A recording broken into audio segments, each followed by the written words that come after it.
Welcome our YouTube channel GS with Aansu. Bihar दरोगा के लिए सेट प्रैक्टिस कराया जा रहा है, जिसमें आज हम लोग सेट नंबर 29 को लगाने वाले हैं। इससे पहले सेट नंबर 1 से 28 तक ऑलरेडी करा दिया गया है। जो लोग नहीं देखे हैं तो वो लोग प्लेलिस्ट चेक कर सकते हैं। स्टार्ट करने से पहले आप लोगों से एक ही रिक्वेस्ट है, प्लीज़ वीडियो को लाइक और सेशन ख़त्म होने के बाद किसी भी एक ग्रुप में शेयर जरूर कर दीजिएगा। चलिए शुरू करते हैं और आप लोग भी सोचिएगा अपना आंसर क्या हो सकता है। पहला प्रश्न है, भारतीय संविधान की 7वीं अनुसूची के अनुसार पुलिस और सार्वजनिक व्यवस्था की सूची के अंतर्गत आती है। इंपॉर्टेंट प्रश्न है। भारतीय संविधान की 7वीं अनुसूची के अनुसार पुलिस और सार्वजनिक व्यवस्था राज्य सूची के अंतर्गत आती है। Option number C. अगला प्रश्न देखते हैं। इंपॉर्टेंट प्रश्न है, द्रौपदी मुर्मू को भारत का डैश राष्ट्रपति चुना गया है।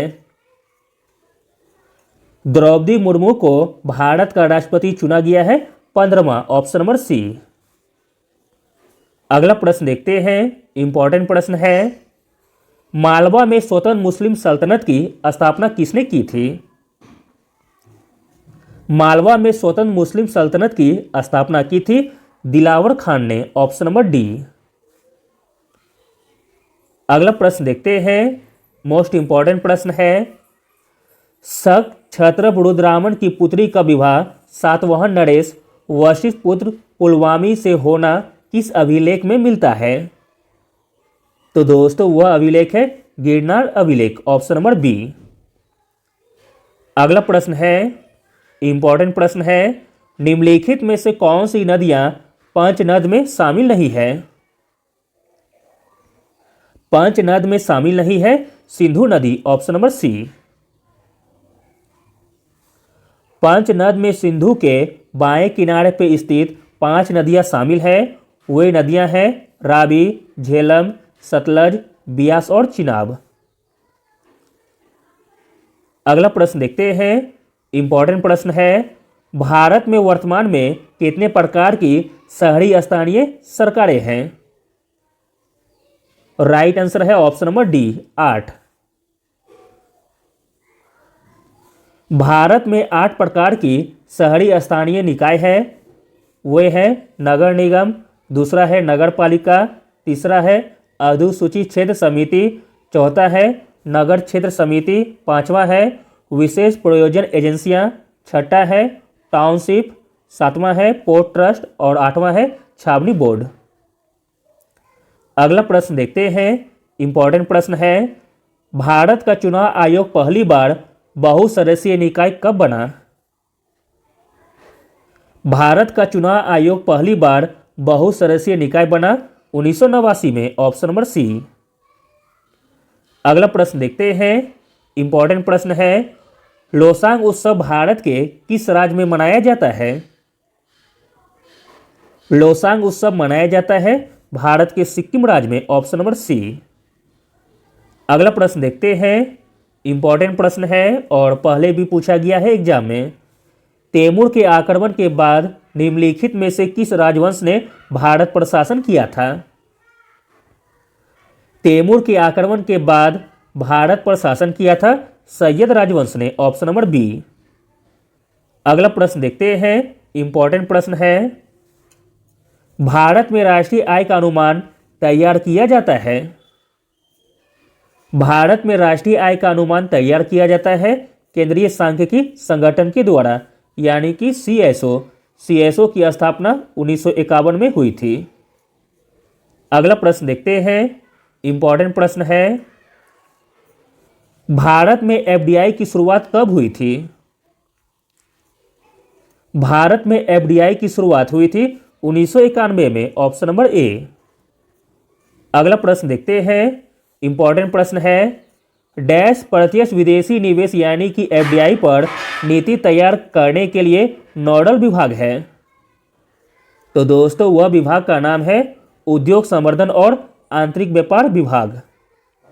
उद्योग संवर्धन और आंतरिक व्यापार विभाग प्रत्यक्ष विदेशी निवेश पर नीति तैयार करने के लिए नोडल विभाग है। अगला प्रश्न देखते हैं।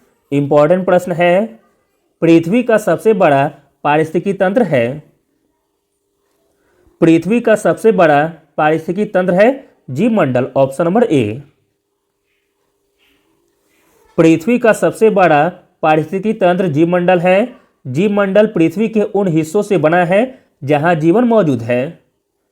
अगला प्रश्न देखते हैं, इंपॉर्टेंट प्रश्न है, राजाजी राष्ट्रीय उद्यान डैश एक प्राकृतिक आवास है? राजाजी राष्ट्रीय उद्यान प्राकृतिक आवास है एशियाई हाथी का, ऑप्शन नंबर डी। राजाजी राष्ट्रीय उद्यान उत्तराखंड में स्थित है। अगला प्रश्न देखते हैं, प्रश्न इंपॉर्टेंट है, क्योटो प्रोटोकॉल निम्न में से किसके साथ संबंधित है? क्योटो प्रोटोकॉल संबंधित है ग्रीन हाउस गैसेस से, ऑप्शन नंबर बी। अगला प्रश्न देखते हैं, दिसंबर 2022 में किस देश ने 2 महिलाओं के हस्ताक्षर वाले अपने पहले बैंक नोट यानी कि करेंसी नोट छापे हैं? तो दोस्तों वह देश है अमेरिका, ऑप्शन नंबर डी। अगला प्रश्न देखते हैं, मोस्ट इंपॉर्टेंट प्रश्न है, निम्नलिखित में से किस समाजवादी कांग्रेसी नेता ने भारत छोड़ो का नारा दिया था? भारत छोड़ो का नारा दिया था यूसुफ मेहर अली ने, ऑप्शन नंबर बी।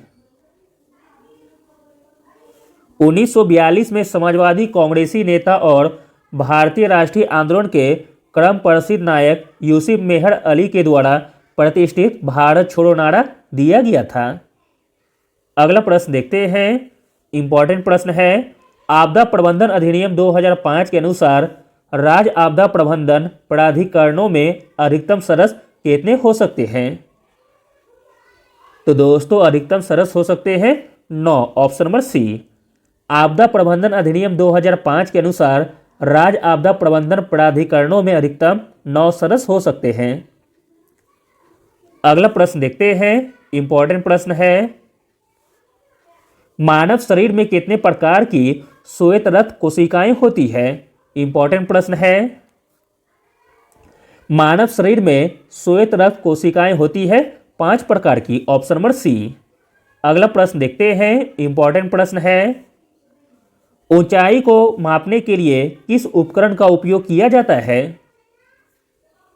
ऊंचाई को मापने के लिए उपयोग किया जाता है अल्टीमीटर का, ऑप्शन नंबर डी। अगला प्रश्न देखते हैं, प्रश्न इंपॉर्टेंट है, आर्किमिडीज सिद्धांत का प्रयोग निम्नलिखित में से किसके डिजाइन के लिए किया जाता है? आंसर है ऑप्शन नंबर सी, पनडुब्बियों के लिए। अगला प्रश्न देखते हैं, आसान सा प्रश्न है और कई बार पूछा गया है एग्जाम में, मौलिक कर्तव्यों को भारत के संविधान में किसकी सिफारिश पर शामिल किया गया था? आंसर है ऑप्शन नंबर सी, स्वर्ण सिंह समिति की सिफारिश पर। अगला प्रश्न है, हाल ही में किसे पहले KR गौरी अम्मा नेशनल अवार्ड के लिए चुना गया है? पहले KR गौरी अम्मा नेशनल अवार्ड के लिए चुना गया है डॉक्टर एलिडा गवेरा को, ऑप्शन नंबर ए। अगला प्रश्न देखते हैं, इंपॉर्टेंट प्रश्न है, हाल ही में हुई घोषणा के अनुसार किस राज्य में उत्तर भारत का पहला परमाणु ऊर्जा संयंत्र स्थापित किया जाएगा? उत्तर भारत का पहला परमाणु ऊर्जा संयंत्र स्थापित किया जाएगा हरियाणा में, ऑप्शन नंबर बी। अगला और अंतिम प्रश्न देखते हैं, इंपॉर्टेंट प्रश्न है, प्रति वर्ष वर्ल्ड एनजीओ डे किस तारीख को मनाया जाता है? और दोस्तों इस प्रश्न का आंसर आप लोगों को बताना है कमेंट में। देखते हैं किन लोगों का आंसर सही होता है। Thank you.